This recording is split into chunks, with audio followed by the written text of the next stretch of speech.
I'll start this video with telling you what kind of impression Lauren Southern gave me and how I got to know her. Although we never interacted, I've been following her videos since the late 2015 when the original feminazi ones were just blowing up, but I didn't think much of her at the time until she started produce even more based content that I cared about, and practically I was watching her until the moment she stopped her career, which was right at the same time when I decided to take a break from political YouTube for like 2 years. Now, since I barely looked at political YouTube at the time, I still kind of glimpsed through it a bit, and I've seen a couple of accusations made about Lauren Southern, some which I found to be quite ridiculous, in which she apparently was like a crypto-Jewish supremacist or something along those lines, even though she posted her DNA.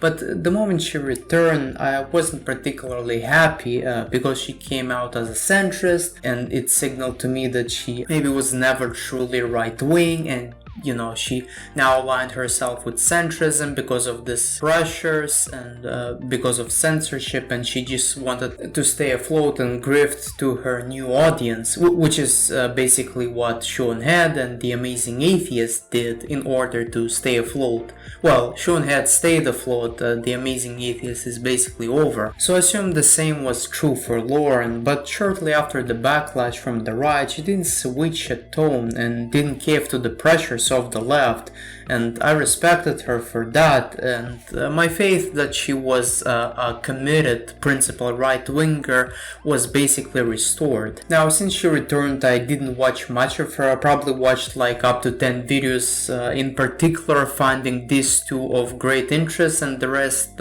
maybe not so much, but I have different tastes. But even though I'm not like a biographer of hers, I didn't get the impression that she was grifting to the left, unless maybe you could point out to something that I'm not aware of. But her latest video had clarified on the reason that she had taken a break, and funny enough was very well received by her conservative viewers, even though it was full of drama and contained critiques of the modern right, and of course knowing the fact that Lauren Southern is not very much liked by the conservative or the right-wing movement, the reception was truly impressive. And many other conservatives and right-wingers have also come out and clarify that they deal with similar issues, and even a small YouTuber like yours truly, that's me, could relate to, because I have also dealt with similar people. And now let me just review the video for a little bit.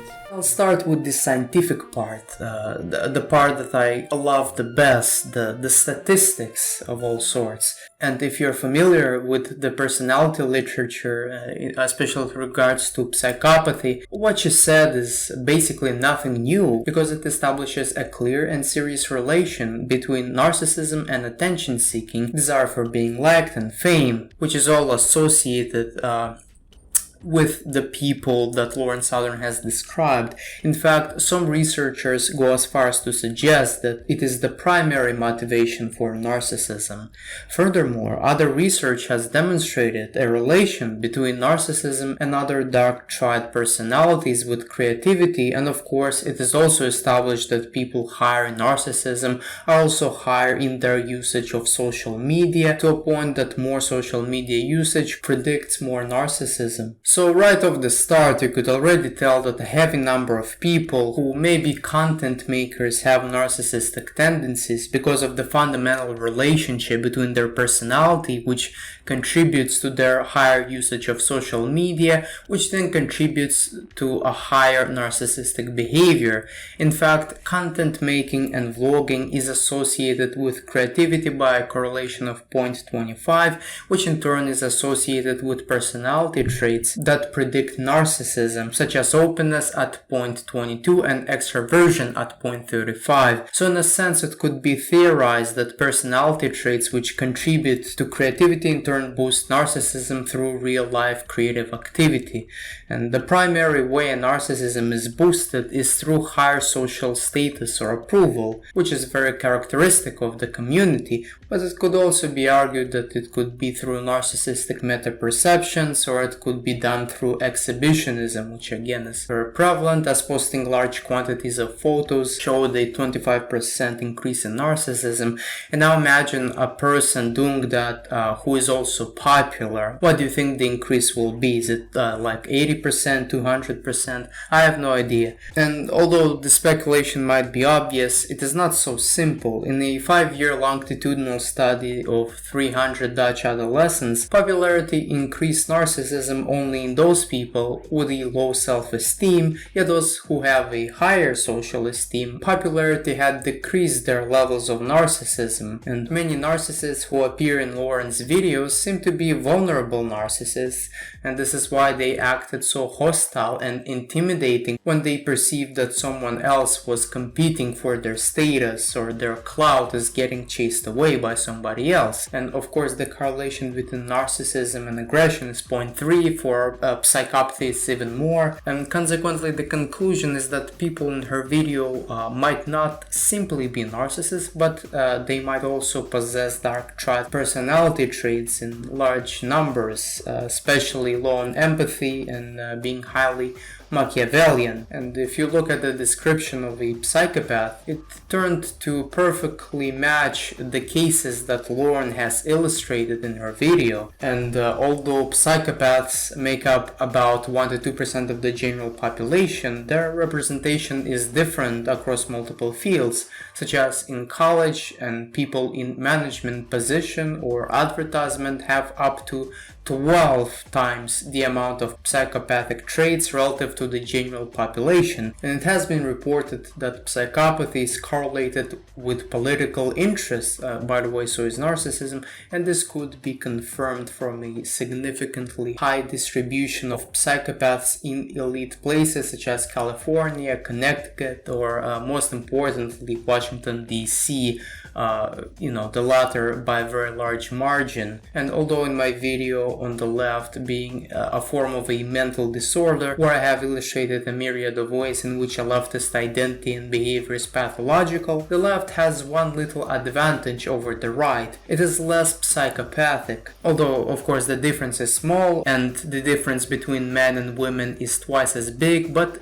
it is somewhat statistically significant. And I guess it's not surprising then why narcissists make up 20% of the military, which is significantly greater than the general population and is associated with conservative, authoritarian, and narcissistic behaviors in and of itself. I mean, the best example would be this recent war in Ukraine and what is happening and how the soldiers are behaving there. But of course, the funniest thing from the study is that the best predictor of psychopathic traits is not conservatism, it's not personality or demographic factors, no. It is a belief that you should restrict freedom of speech. So next time a leftoid would tell you what you can and what you can't say, or organizes a cancel campaign, or shut someone down, so now you know who you're dealing with. Another correlation is that narcissists love abusing drugs and alcohol 3 to 5 times the normal rate, and of course in Lauren's video that was a prominent occurrence. And if you combine all of these factors that I have just mentioned together, you would form a picture. So there's no stretch to further assume that the prevalence of these people is probably over a third among successful right-wing YouTubers, and the likely method by which one can identify them is through their control mechanisms, usually removing opposition or demanding submission, aggression, status competition, and exhibitionism, as they tend to correlate the most with both narcissism and psychopathy. So if you want to find someone who is a narcissist that you're watching or a psychopath, these are the signs. And although what I've just described is highly true with BreadTube, and especially their drama, their authoritarianism, especially with regards to free speech and etc., but I want to focus about the right. We already know that Vash and Crowd are psychopaths, and PhilosophyTube is likely a vulnerable narcissist, and we could move on and on, as there are a lot of people who like to start drama for purity testing and personal vendettas in order to attain social status. Unfortunately, this is not limited to the left, as Lauren Southern demonstrates. And there are way more of them. for example, does not include Nick Fuentes, who has been described by the people who knew him and then left him in such a way that probably a diagnosis would be warranted. And of course there's the example of Richard Spencer, whose ex-wife has literally started a channel titled Inside the Mind of a Human Predator, being motivated by her interactions with him. And it's not to say that these people should be ignored. Especially Richard Spencer, I think he sometimes make very acute critiques of the right that I agree with, but it is to say that many people like that contribute to the movement of the dissident right, and much of the dissident right's perception among the outsiders and even insiders is shaped by these people, which I believe is the primary critique of Lauren's video. And don't view this video as me trying to start drama with either of these people. It's a common consensus that both of them are narcissistic, and probably Nick Fuentes not, but Richard Spencer is certainly psychopathic. So I said nothing new. And another issue that I want to expand upon is that the right is high in loyalty moral foundation, so the fan base is uncritically loyal to their thought leader and treats them as if they were like Vash or ContraPoints, whereas leftoids are more loyal to abstract values as opposed to real people, which I think in this particular case is actually a gain for the left. And although this is less the case than it was in 2017-18, and I would say we're marginally better than BreadTube with their constant character assassination, the right still needs to improve, and there are many signs which indicate that it is possible, with the greatest being a positive reception of the video. That is to say, the audience was very open-minded and they heard a critique of their own side and, they didn't freak out about it. My own experiences in the right wing online also indicate that people who are on the far right spectrum of our movement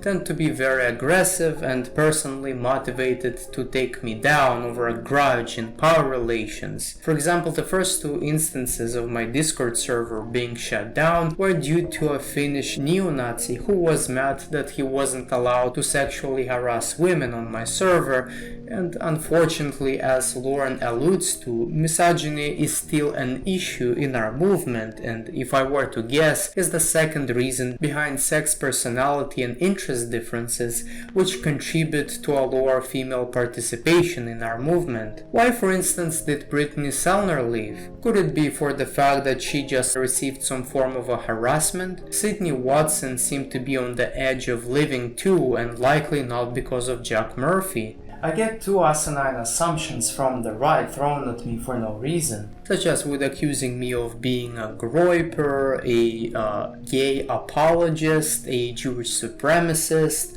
or like hating Russia, totally shilling for shitlib neoliberalism. And by the way, I hate everything Russian for apparently denouncing Putin's war in Ukraine. By the way, I happen to be a Russian nationalist.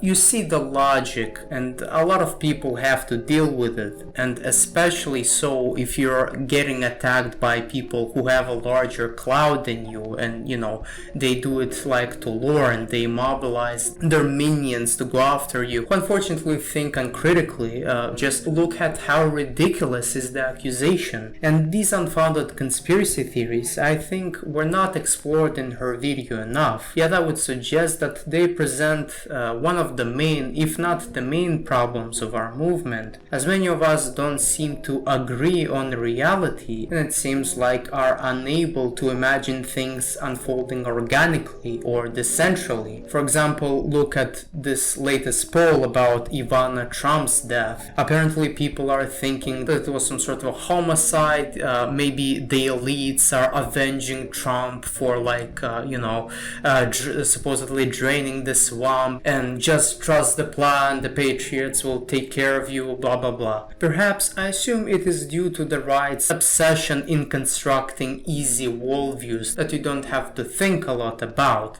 Leftists, for example, they have the exact opposite thing. They're constructing worldviews that are very abstract, that they are simply removed from reality, which basically motivates them to believe in fucking nonsense. But dumbing everything down is also not a good idea in inventing easy explanations. Now, the usual explanation that I often see, I think even most right-wingers believe it, is that society is ordered by some secret elites in a centralized fashion, and because the right is so high in loyalty and self-gain motivation, they seem to think that they are surrounded by traitors all the time who pursue their own self-interests. But funny enough, this is happening to be true with people like Tommy Robinson and Donald Trump, yet their followers would prefer not noticing it and remain loyal to them.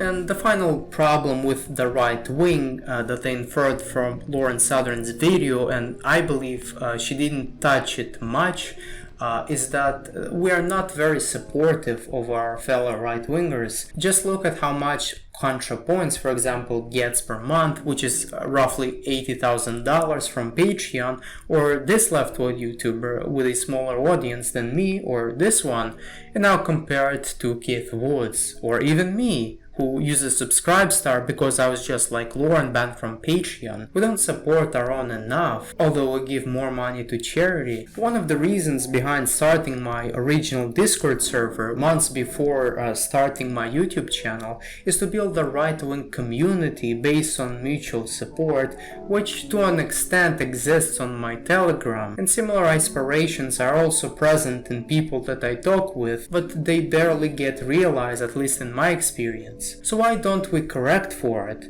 Now, I'm not suggesting you should necessarily join my Telegram or give me money on Subscribestar or PayPal, which by the way I would prefer you to do, because besides financial support it would motivate me to do more content, so I'm aware that people are actually appreciated and I don't become blackpilled like Lauren. But fundamentally, the point is to support your own, and not necessarily financially, and not abuse your own for selfish benefit and power play. And for the content creators and people who are in the positions of authority, the moral lesson, which is now scientifically validated, is not to go on an ego trip because it undermines your own status and reputation, but also the movement. Look at what happened with Jack Murphy or Milo Yiannopoulos. Narcissistic rivalry undermines the movement. And finally, what Lauren should have said in her video, besides sticking up to values, is pointing out that any successful group or a company should be dynamic as opposed to being static, because successfully adapting to the environment, whether biologically, economically, or socially, is central in creating a monopoly in your own respective niche. On the other hand, by being behaviorally conservative, you thereby render yourself handicapped to change and reflection, but I will build more on that in my follow-up videos. Anyways, thank you for watching.